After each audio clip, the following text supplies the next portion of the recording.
Hello, everyone. Welcome to the 4040 podcast. I'm here with my good friend Amish. Hey, Posse, what's up, man? Hello, thank you for being my first guest in this podcast. It's my pleasure. Uh, I'm gonna talk. I want to talk to you about the state of the game, if you're fine with it. Yeah, sure. All right. Talk about anything you like. All right. As you know, I have a ton of respect for you, and you know that I like you. And I don't know if a lot of people know about you, but if people know about me, they surely know about you. But I would like to make an introduction, if that's okay with you. Yeah, please. All right. So Amish used to be an invader at Meta, at SL90, at low levels. He's done everything. He's invaded long before I've ever started thinking about making videos and stuff. And he was one of my inspirations of starting to recording my experiences and uploading. And Amish is now a spear of the church. He's representing the spears of the church. His name is tightly knitted with today's spears meta. So, Amish, let's talk about your career, if I may, as an SL90 invader.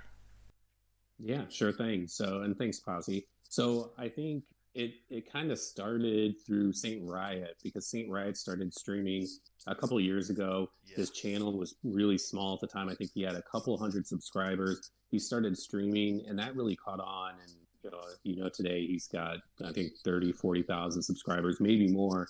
And a number of folks that hung out in his chat had started invading at 90 because this is right around the time where the SL120 meta was starting to die off. You didn't get nearly as much activity. Yeah. And the idea at 90 was, well, you would avoid invading the 120s, but you were still at a high enough level that there was a good challenge. Your weapons did decent damage. The players, they were more experienced.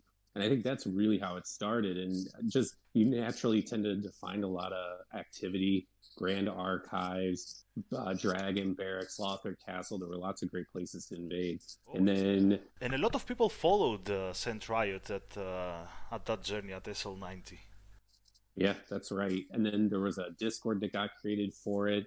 Yeah. And so it attracted a ton of people. Yeah.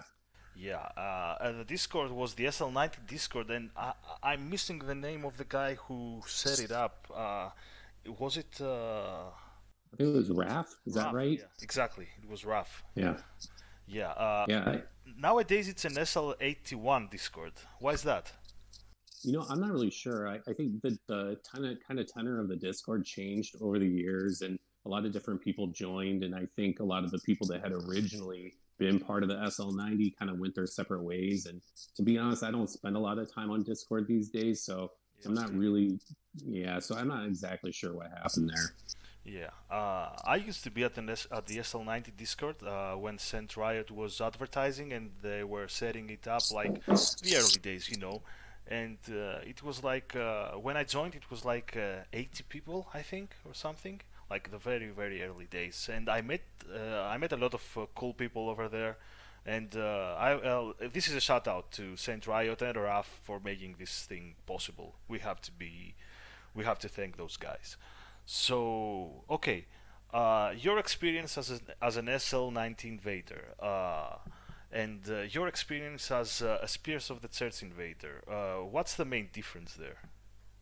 Oh man, so I think that was exactly what attracted me to the Spears because it is different and it's different in subtle ways. And part of the journey that was fun for me was experimenting and figuring out, okay, here's how it's different than normal invasion. So, I mean, I'll call out a couple of the things that are probably obvious to people that have done a lot of spear fights, but maybe not if you haven't.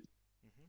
So the first thing is the number of summons the host brings in. That's all they get. They don't get Way of Blue. They can't resummon, and so that Oh, definitely that's a changes. nice point. That's a very good point. Oh yeah, it's a huge point, and it definitely changes the way I approach the fights. And in fact, one of the things that I really like to do is if I get a solo host and I can tell they're kind of new, have a lot of respect for anyone that's playing through the game by themselves and trying to figure their way through. Yeah. The problem is now because there's relatively few people playing, they could conceivably keep getting me as their spear over and over, and probably they're never going to win in a situation like that. There's just too big a skill gap, and so I'll go real easy on them. I won't pressure their heals. I'll let them heal. And in fact, if they, try maybe more than 3 or 4 times and I can see they're getting frustrated, I'll sometimes even just let them kill me, which normally is something I don't like to do, but on an occasion it kind of feels warranted. So that's one of the big differences. But So another big yeah. difference,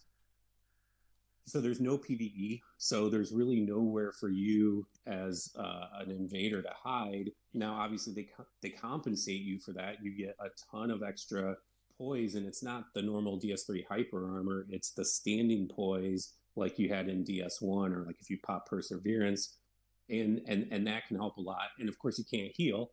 You don't have Estus, so it's similar to like maybe DS1, DS2, a faith build becomes almost mandatory for regen, for healing, for things like that. Those are some of the big differences, but then there's a lot of subtle ones too. all right. So on the faith build, Spears of the Church really lets the faith build shine. Uh, Yes. and I think I'm a fan of faith builds. Everybody knows that I'm a quality virtuoso. I love quality builds. Yep. It's my main theme.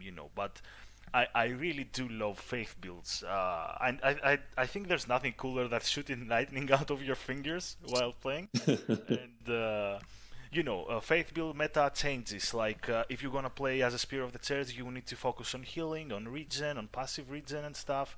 And you've done some good work on that passive regen. Oh, thanks, man. And what's funny is on the topic of regen and healing as a Hmm. spear. This is sometimes a controversial topic because I think people get frustrated when a spear heals. But the thing is that the game is all but telling you that that's what you should do because Yeah, yeah. everything is so tinged with faith in that fight. I mean, you've got the lightning orbs that auto orbit your head. Right, You've got the exactly. guardians that yeah, the guardians are casting soothing sunlight. I mean, the developers are basically telling you, hey, this is what you should be doing. You should be using some type of faith build. But at the same time, if I find that the skill differential is too big, it feels almost abusive if I keep casting it over and over. I mean, quite frankly, if I really used my faith build to maximum ability, I would almost never lose. I would probably lose one out of every couple hundred fights. And that's not I believe necessarily that. because I, Yeah. This isn't a yeah, brag. This isn't a brag. This is a fact, actually. exactly, and it's not even about me and my skill level, which I mean it's good, but it's you can just keep chipping away at the other team. You have a lot of poise. They have to be very careful to avoid trading, and of course, all these differences between a normal fight and a spear fight. Hmm. Well, I'm the expert because I deal with these all the time, and people who come in, they're obviously not going to be as familiar with the differences. And there's a lot of ways that you can counter what I do, and when I encounter people who do that, they shut me down really quickly. So, like in a 1v1 against somebody like you, Posse, I wouldn't have a chance. I mean, you would run me down so fast. I would point down at you really hard. You like you wouldn't even know. I would be very disappointed, and I would assume that I would see at least 5 dung pies before the loading screen. So you talked about playing nice and letting people beat you, and I'm a big fan of that. You know me. I don't care about winning. I never did actually, and I really do respect that when what you said, like you let people beat you when you feel like they've kinda earned it and they're there for the fun. And what is your experience about gankers and PvEers? Because most PvEers are there for the fun, right? They're there for the challenge. Gankers are there for the challenge too, but they're more focused on winning, in my opinion. I'm not really sure, but. How come you would let people beat you if you? I'm not saying that you can't be beaten. You know what I mean. How Yeah, of course, no. how come you would let someone beat you? It really comes down to kind of their approach and their attitude. They're not getting salty, but I see them keep coming back and trying again, and that's exactly the mentality that game tries to encourage and nurture. Yeah, But I agree. the I funny agree. thing, yeah, but the thing is, the typical boss model is you come into a fight, you don't know what you're doing, you get your ass kicked by the boss, but you learn something, right? You learn something about their move set, about their different phases, whatever, and then you just keep repeating this process until you learn enough about the boss that you can beat him. The problem is against like a PvP opponent, I can adapt, so I'm doing the same thing. Like as you're learning about me, I'm learning about you. And if I have more experience in that respect, I'm going to be able to adapt to you faster than you can adapt to me. And so it kind of breaks the traditional idea of what a boss fight is supposed to be. Now, I think it's a great concept, and I love the whole idea, both as a spear and both fighting against the spear. But I can also see how it would be really frustrating for somebody. And I think there's some invaders that they really enjoy making people salty and making them frustrated, and that's Yeah. kind of the whole point of what they do. Yeah. And you and I both know. I mean, we've seen these guys, but I think the people that I like, the invaders I talk to and respect, like you, that's not the point, right? The point is to have fun, and when the other person isn't having fun, then it kind of ruins the experience for me. Yeah, you're right, I guess. And that's a good point because, um, I stream sometimes, and in my streams, when I fight PvEers, I play horribly against them, and I believe it's part because I don't go full on them. I don't wanna challenge PvEers so much. I like to give them the victory, to be honest, and I can agree with that. I can relate to that fighting spirit. When you see somebody has a fighting spirit, they're out of Estus and they're still swinging. Yeah, They break my exactly. heart at that point. Yeah, They complete exactly. me. So Exactly. yeah, all right. So okay, Estoc. Let's talk about the offhand Estoc. Oh You've man, my made a favorite. great point about the offhand Estoc, and I'm not a fan. I'm not a fan of offhand Estoc, not because I don't like it. I think it's very very good as an offhand. It's I don't like the weapon so much for me because it lacks the parry option. How's that working out Well, for you? so when I first started playing around with offhand weapons, I think the first one I played around with was the Mocha Latte, the offhand hand axe, and I like that. The reach was a bit wanting. Plus, in fairness, I wasn't really using it correctly at that point. It took me a while. In fact, it wasn't really till I played Curve Sword that I really was able to go back and look at these offhand weapons and really understand how you were supposed to use them. How come? But well, because the way that you play with weapons like that, whether it's curved sword, offhand S stock, rapier, hand axe, whatever, it's about pressure, it's about punishing rolls. And in order to do those things, you need to get reads on your opponent and you need to get to be very good at predicting what they're going to do. And for many people, myself included, I never really played that way. I was much more reactive. So I would react to what you were doing rather than predicting what you were going to do and then being ready to react to it or bait you into doing something and then reacting to the thing I expected you to do. So there's another level there that just wasn't present in my game. And it's a big change that I made over the last year. Yeah, all right, I can respect that. Okay, so with Spears of the Church out of the way, I want to talk to you about the meta, the state of the meta at 2020. The game is now, what, 4 years old? Yeah, hard to believe. Yeah, yeah, Almost exactly. yeah, 4 years old. And the meta has gone through a lot of different phases. It's gone from Estoc and shield to straight sword and shield to big weapons, to great swords like the claymore. Hmm. And right now the meta is very fluid compared to what it was before the Yeah. recent years. What would you say is the most powerful of the meta setups nowadays? It's funny. I'll answer that question in a roundabout way because it's been interesting to me too to watch how the meta changed. But this was probably a few months ago. I was watching. I found an old video. It was so GameFAQs, the site actually used to have a leaderboard. I mean, for all I know, they still do. I don't think so, but they at least used to. And apparently, it was a really competitive scene. And so, like the top Dark Souls 3 players were heavily involved in this leaderboard. Mm-hmm. And I found an old match. This was like a month after the game came out. And it was, I think, Solus. It was him against somebody else. I don't remember who his opponent was, You're talking but about Soulless Creed?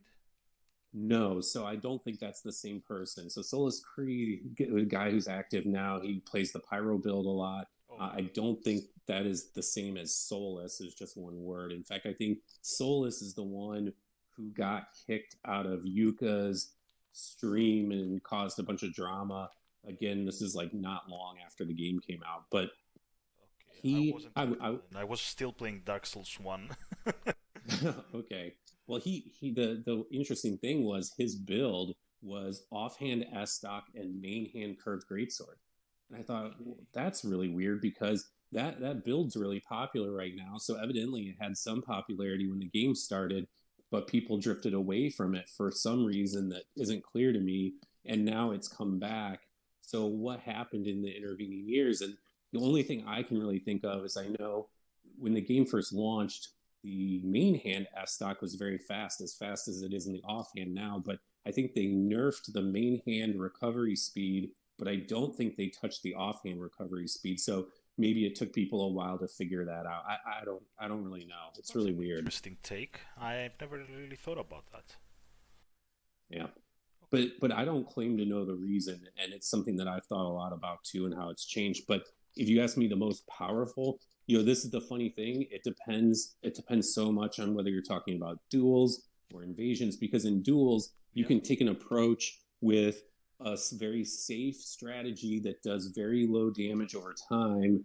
That'll work really well. But in an invasion, you're up against the clock. People resummon, Yeah, Way of Blue exactly. comes in, so you got to do a lot of damage faster. So like Corvian, so deadly in a duel, and it has a place in invasions too, but it's not nearly the threat in invasions that it is in duels, in my view. Yeah, okay, that's an interesting take. So, about duels, you know me. I'm not a duelist. I'm the worst when it comes to duels. I don't have the reaction time. I don't have the meta game required for that. Actually, I am having a lot of trouble with a very powerful build, dueling build, the straight sword and the crossbow. Yeah, Uh, that is really tough. Yeah, and I can say that I'm not enjoying fights when the opponent is having straight swords and a crossbow. So, how would you fight that? Okay, so but before I say how I would fight that, I actually challenge what you said about being a duelist, because this is I hear this sometimes from invaders. They go, "I'm an invader, not a duelist," and obviously that's strictly speaking true for you if you're not in the arena and doing duels, you're invading.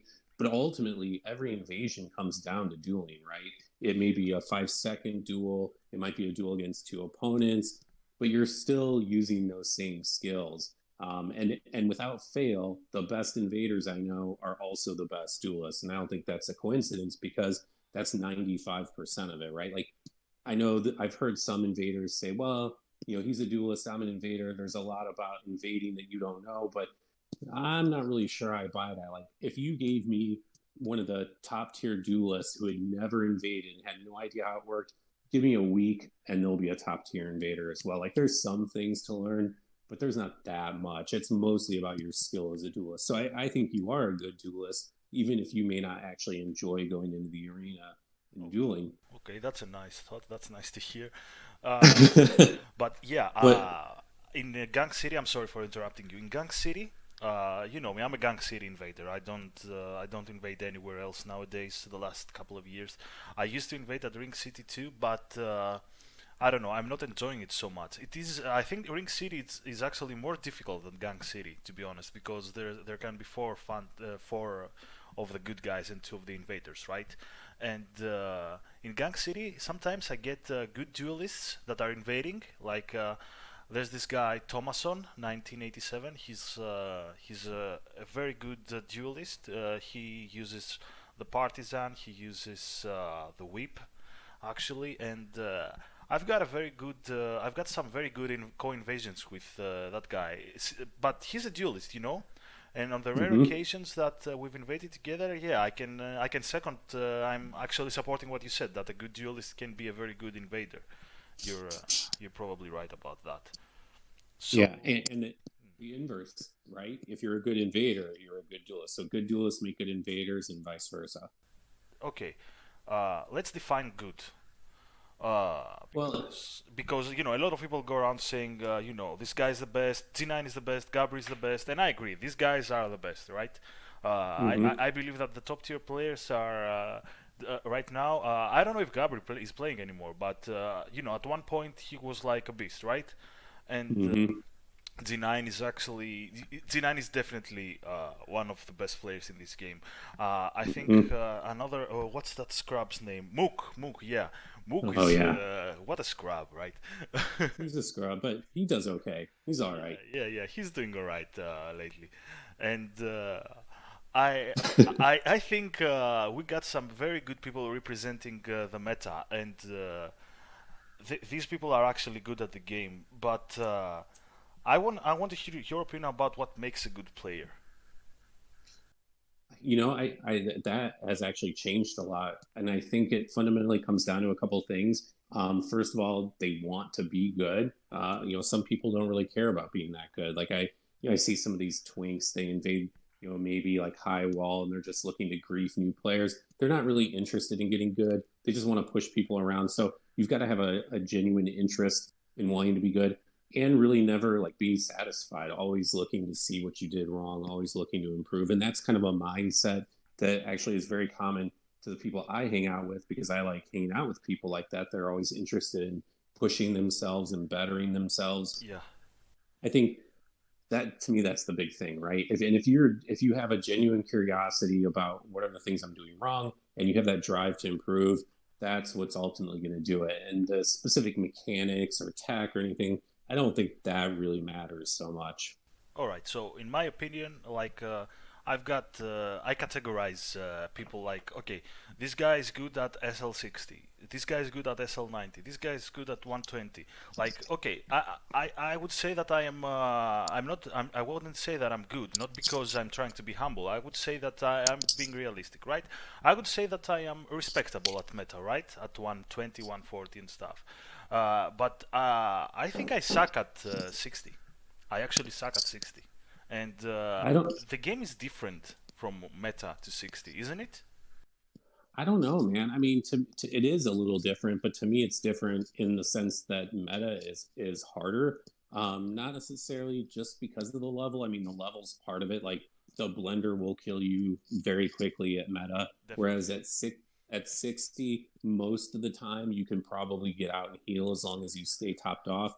The quality of the opponents isn't as high at 60, though. Dude, this is actually a thing that's changed where, and I heard you make a reference to it earlier talking about invading PvEers versus invading a gank city. But that distinction to me is no longer as strong as it once was because anywhere you invade these days, the probability that you're invading somebody who's on like their eighth build and knows their way around PvP, it's much higher. And even the players that you would think of as like not all that great are still way better than they used to be. It's very rare these days that I invade what I consider to be a true PvE or like somebody that doesn't know the very basics of PvP. And even somebody that knows the very basics of PvP Hmm. in a group of two or three people, that's a huge threat. You used to be able to blow crews like that away back in the day, right? Because they would do dumb shit like rolling attacks over and over. They just keep spamming their straight sword into Yeah. parries. But when's the The last good time you old saw days, somebody do right? exactly? When's the last time you invaded somebody who did that at any level? Like you just never see that anymore. Yeah. That's true. That's true. So, in your opinion, the challenge is different at any level. Like you said, you think the meta is harder. For me, I'm not saying that. I'm invading meta, so by definition, I do believe that my league is the hardest, right? Because my league is the Mm-hmm. meta. Somebody else's is SL90, etc. I'm not trying to be disrespectful or anything, but everybody thinks that where their league is like the best, right? I believe everybody does that. So, Well, hang on. I don't necessarily agree with that. Like when I invade, let's say SL50, I know I'm taking it easier on myself than if I invade it, let's say SL120. Or some the reason I do Spears of the Church these days is just because it suits kind of my lifestyle where I can have my laptop open, I can be working, and I can just be waiting around for summons. yeah. But it's not that challenging anymore. Like if I were looking for a good challenge, I wouldn't be doing Spears just because I think like a normal invasion usually is going to be harder than in spears. And there's maybe some exceptions, but in general, I think that's true. So I can look at what I'm doing and say it's definitely not the hardest thing. Oh yeah. At this point, I would like to clarify something that you don't always have to. I'm not talking about you, but as a player, you don't always have to push yourself all the time and do meta all the time and do the hardcore stuff all the time because that doesn't mean that you should always be on the top of your game all the time. Sometimes you just want to chill, right? Sometimes you just want to Right. do SL50, SL90. Sometimes you're gonna do Spears of the Church, and uh, there's some people that say that okay, this guy is invading at low levels because he doesn't dare invade at meta, and so for some people it may be true, but some people just like to chill, you know. Like Yeah. some people just want to play there. You don't have to push people. All right, you're the tough shit. You invade that meta, but okay, relax. You know, you know what I mean? I do know what you mean. And actually, you asked, I think earlier, you were talking about gankers, and I think there's kind of different crews, right? You've got the ones that are the true salt lords, that they're there because they know that this is an effective way to piss people off, and some of them are there because they just are looking for a place to hang out and take it easy and not really have to think. Yeah. But then you get the crews that I think really believe that they're good, and they think that when they run a solo invader down in a 3v1 with a caster in the back and two people with spears, they think that that's actually a Oh, reflection of their skill. funny you should And say that, that. I'm sorry to interrupt you, but I gotta say this. Funny you should say that because there was this guy, this ganker, that uploaded a video of me like a couple of weeks ago, I think, and the title was like something like Pussy Slayer, the City Invader, something like that. And there was in this video there was like it was a 15-minute video. 10 minutes was him ganking me with his friends, like yep. 2v1, 3v1. There was like only 10 seconds of 1v1, and it was just one party, all right? And but the rest of the video was them ganking me 3v1, and they were like shit talking me. And the comments were so funny, like, dude, you're the best. Like, you showed that trust, that in Trust Vader, what it means to be a good player and stuff. And I actually commented on it, and I'm not hating on the guy, right? I'm not hating on the guy. I was actually I was having a bad day when that video came out, and when I saw it, it made my day because somebody who's 3v1 ganking someone and thinks they're the shit. I think there's nothing better than that.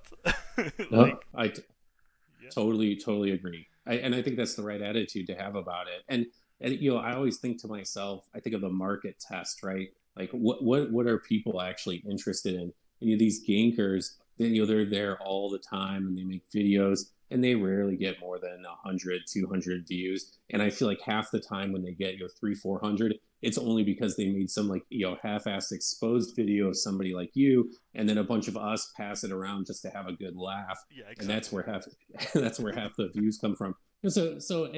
Anybody that plays this game understands that when you're in a gank and you don't have friendly fire, like it's really pretty trivial to run somebody down. And I've actually thought a lot about this because there, even now, I think there's a lot of techniques that gankers could use to be even more effective, and I'm sort of surprised that they don't. And I think it's because most of their strats they've adapted from invaders. So if invaders aren't showing them the way, then they're not very innovative, is I guess what I'm saying. And Yeah. there's exceptions. Like they in the early days of ganks, you'd almost never see somebody with heal miracles. Nowadays, there's always a ganker with a heal miracle. Yeah. Um, using things like I think it's lightning storm to try to give their teammates a way to escape after like a riposte. Hmm. So they've done some minor innovating, but by and large, not really. Yeah, I agree. I agree. In my opinion, when it comes to fighting in this game, like to PvP, it's like you have some choices, right? Let's say you're using a sword and shield, and I'm using like okay, let's say my weapon, the Valor Heart, right? So Mm-hmm.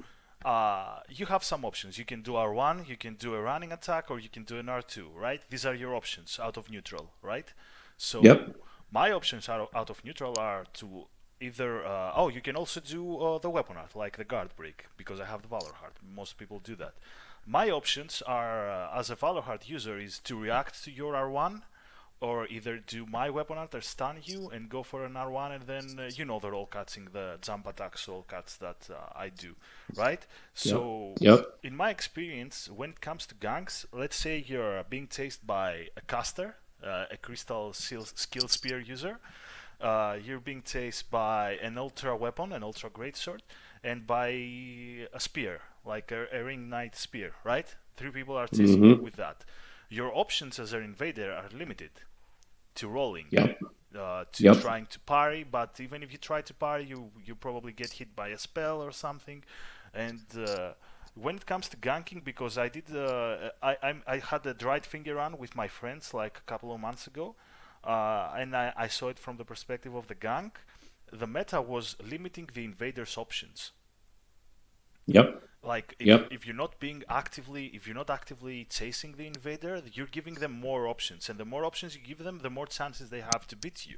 But if there's two or three people chasing you down, you cut down their options, like in one or two options, like trying to hail parry or trying to roll. Like even if they think to turn and burn, they probably get hit by I don't know, by a spell or something, right? So Yep.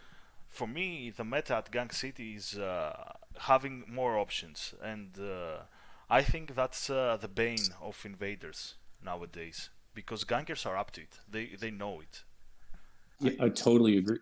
Oh, I completely agree, man. In fact, and I don't. There's some strategies I actually don't want to talk about because they're things I haven't seen gankers do.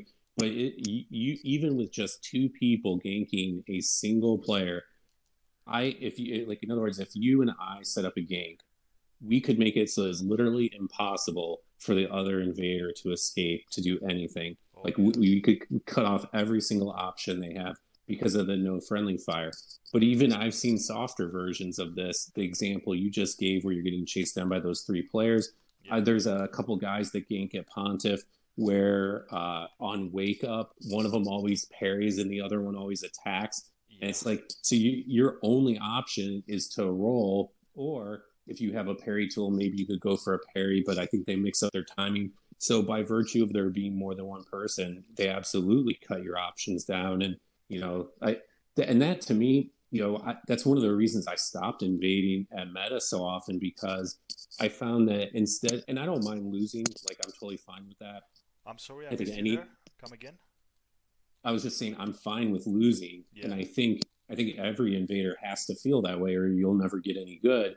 But Yeah. I felt like half the time I was spending, you're just chasing somebody around who's stalling for time, waiting for way of blue.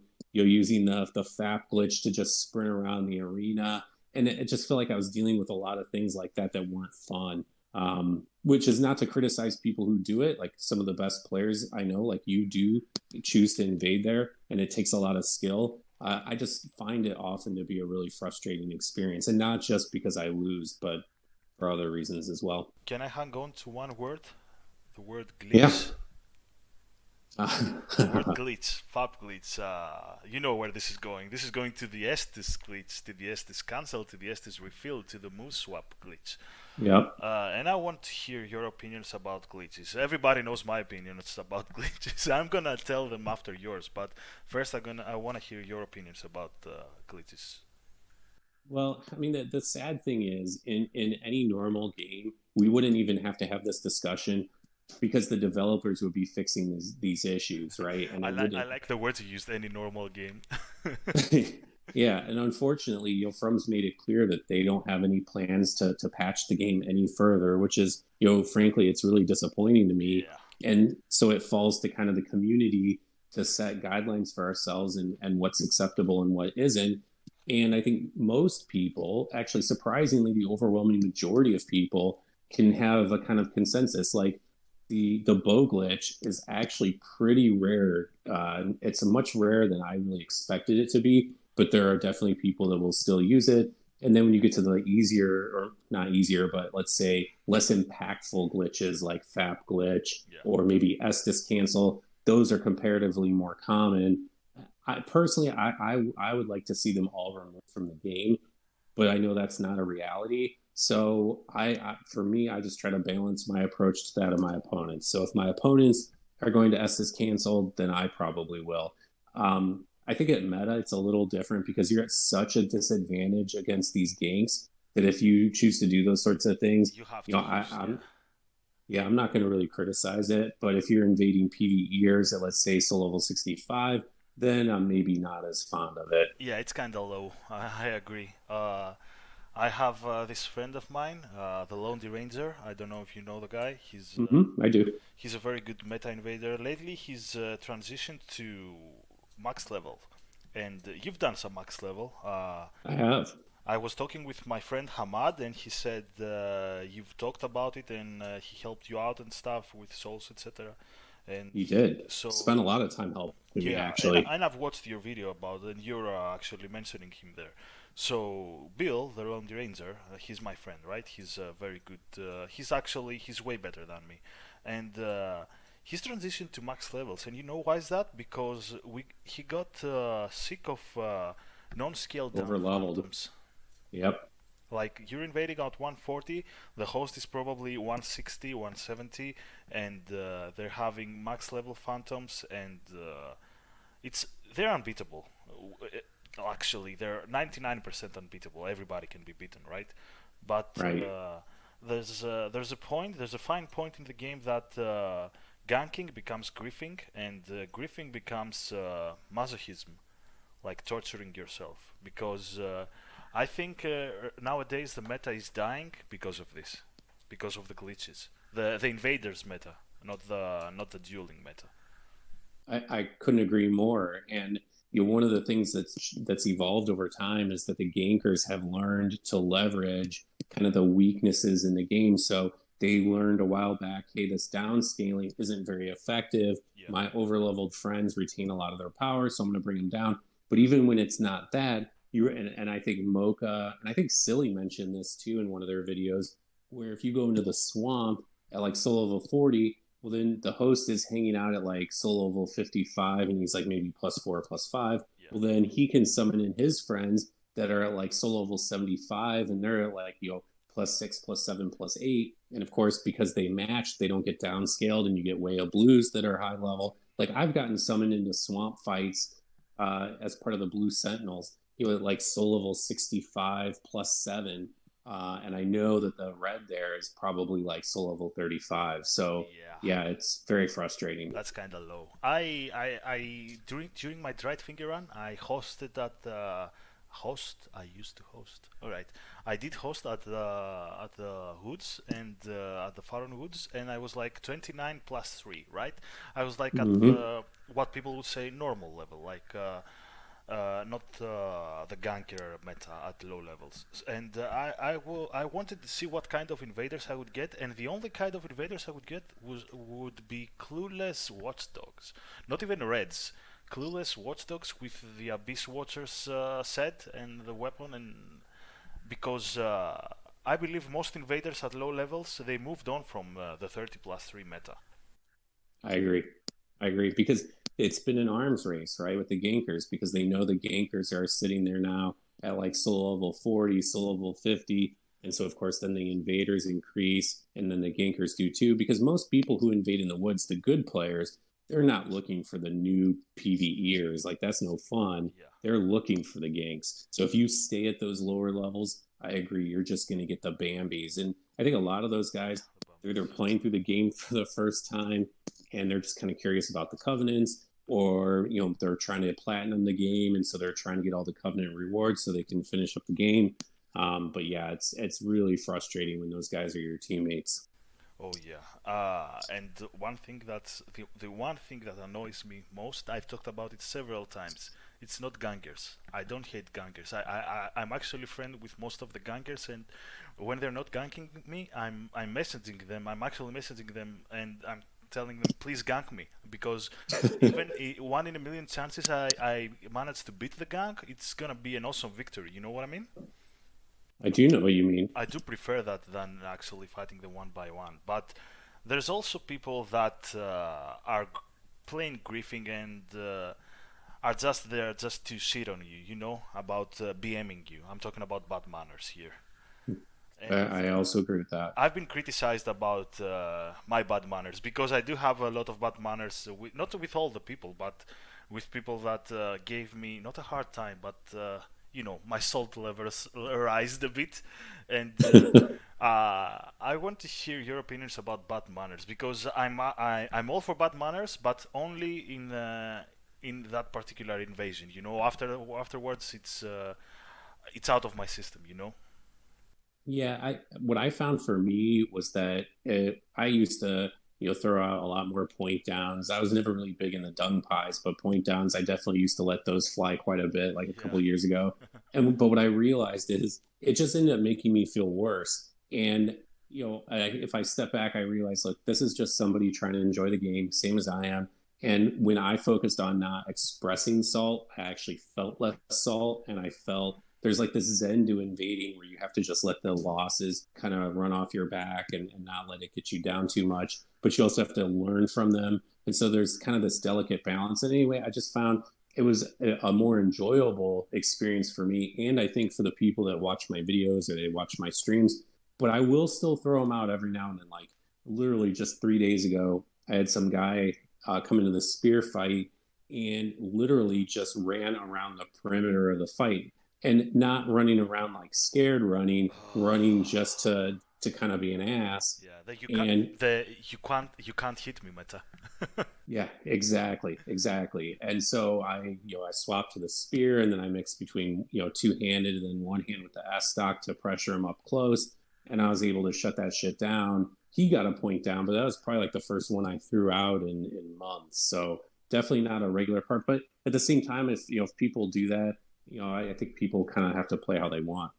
Yeah, yeah, I agree. But then again, my this is where we're different in this matter because, like, okay, I'm not gonna BM people who are PVers. I'm only gonna BM people who are asking for it. You cannot have two standards. I know, but since it's in the game, and I felt frustrated at that point, and I managed to beat them. I'm allowing myself to to express my love towards them. You know what I mean?